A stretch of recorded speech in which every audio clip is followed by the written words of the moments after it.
Bonjour à tous, j'espère que vous allez bien. On se retrouve aujourd'hui sur ma chaîne pour une présentation d'un tarot qui est auto-publié. Il s'agit du Phonabel Tarot. Donc la boîte se présente comme ceci.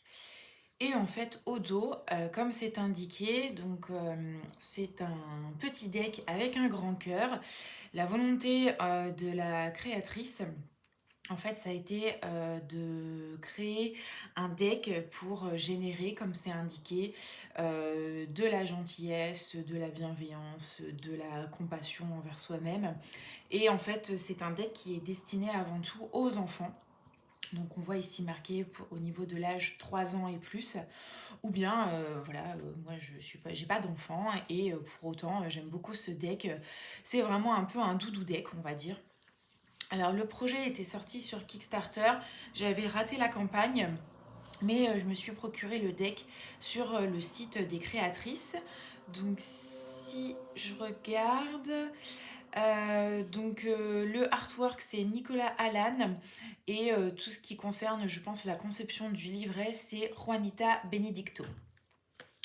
Donc la boîte est très belle, elle se présente comme ceci. Elle est vraiment en toucher peau de pêche et donc à l'intérieur on va retrouver les cartes. Donc on a un livret, petit livret tout en couleur, papier glacé, très très simple. Vraiment quelques mots sur les arcanes majeures à l'endroit, à l'envers.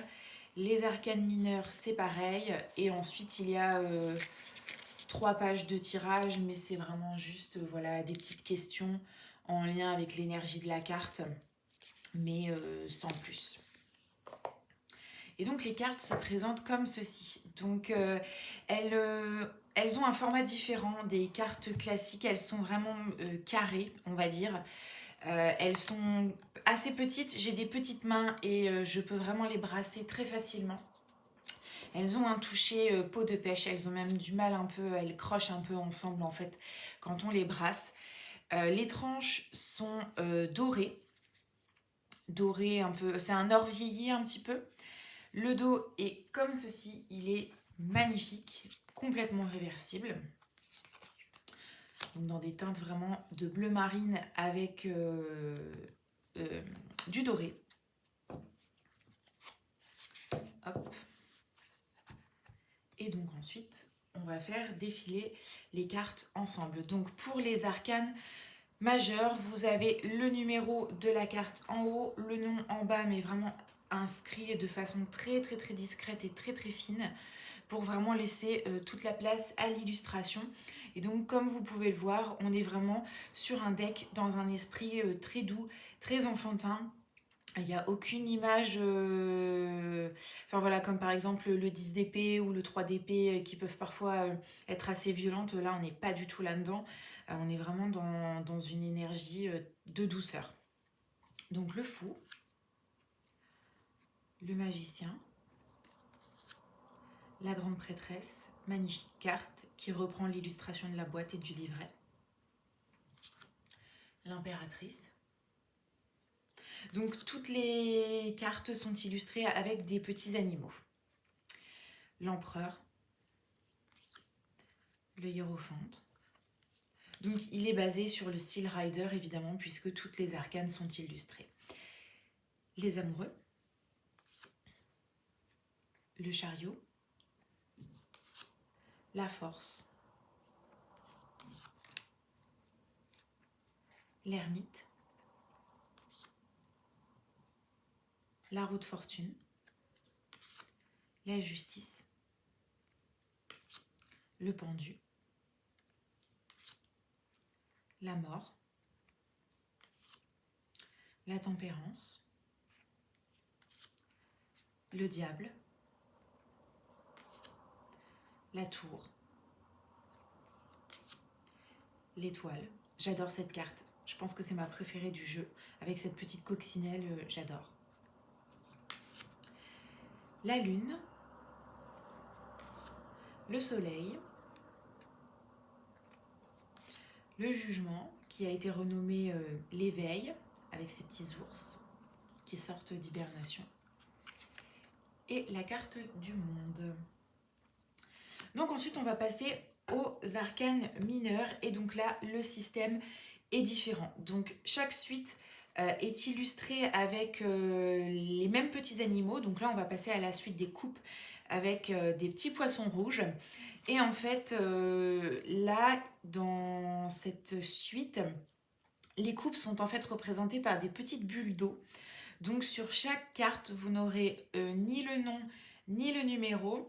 Il faut se référer en fait au petit symbole que la créatrice a choisi lors de ses illustrations. Donc là, on est sur l'as de coupe puisque nous avons une bulle.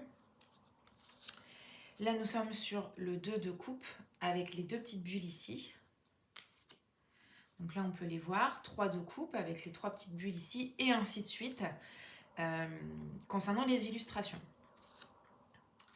Donc le 4 de coupe, le 5 de coupe, le 6 de coupe, 7 de coupe, 8 de coupe, 9 de coupe et 10 de coupe. Donc là, on va passer au personnage de cours. Donc c'est pareil, dans le même état d'esprit, il n'y a aucun nom, ni aucun numéro, aucun symbole. Donc là, nous avons le valet. Les valets sont représentés avec une sorte de petit béret. Donc on peut les identifier de cette façon-là.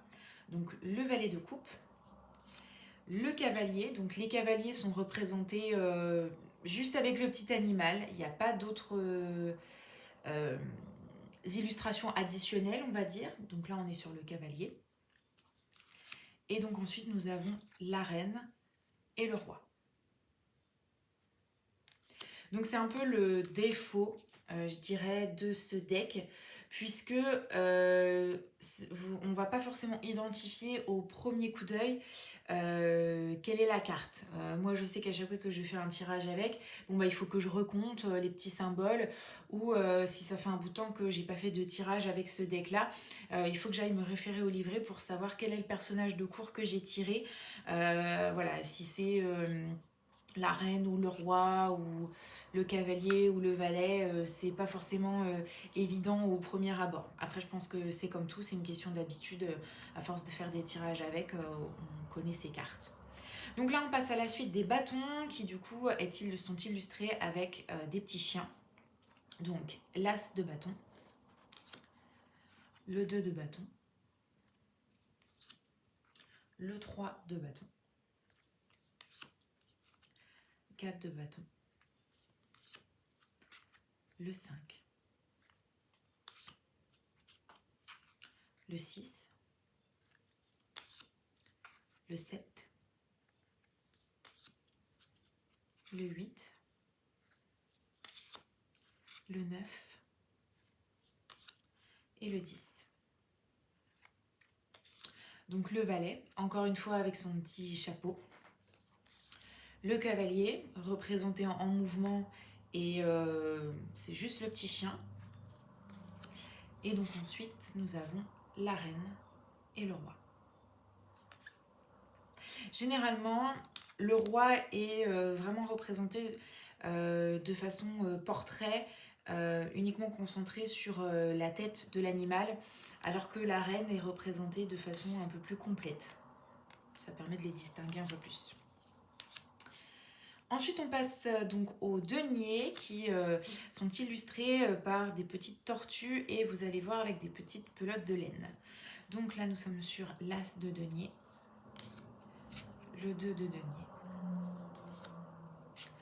3 de denier, le 4, le 5, le 6,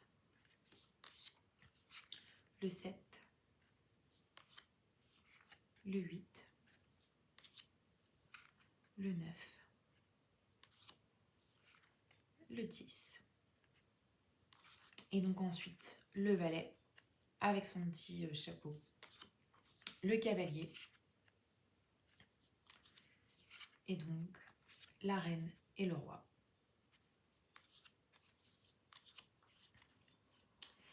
Et donc là, nous avons la suite des épées. avec cette fois-ci un petit perroquet en illustration. Et donc le petit symbole, ce sont des petites plumes. Donc là, nous sommes sur l'as d'épée, le 2 d'épée, le 3 d'épée, le 4, le 5, le 6, le 7, le 8, le 9 et le 10. Et donc ensuite, nous avons le valet. Alors pour le coup, lui, il n'a pas de chapeau. Le cavalier. Mais on a cet esprit de mouvement, l'oiseau qui prend son envol. Et donc ensuite, nous avons la reine et le roi.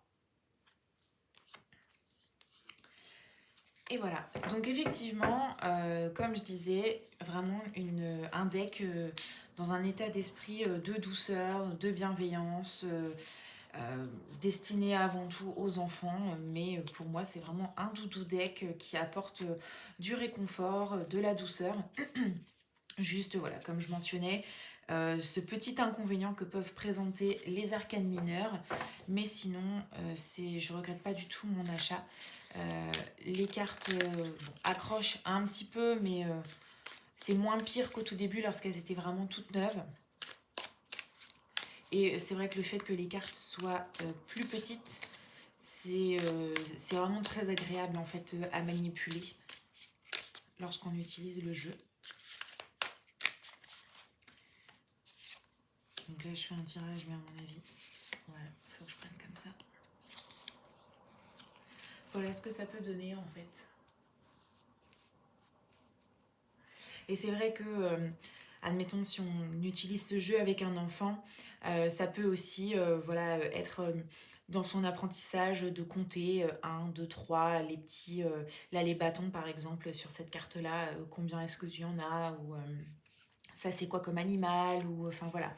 Je pars du principe que si on utilise ce deck-là avec un enfant en bas âge, ça peut aussi, d'une certaine manière, peut-être participer à son apprentissage des animaux, des couleurs, des chiffres, etc. Donc voilà, j'espère que cette présentation vous a plu et je vous dis à bientôt pour une prochaine vidéo.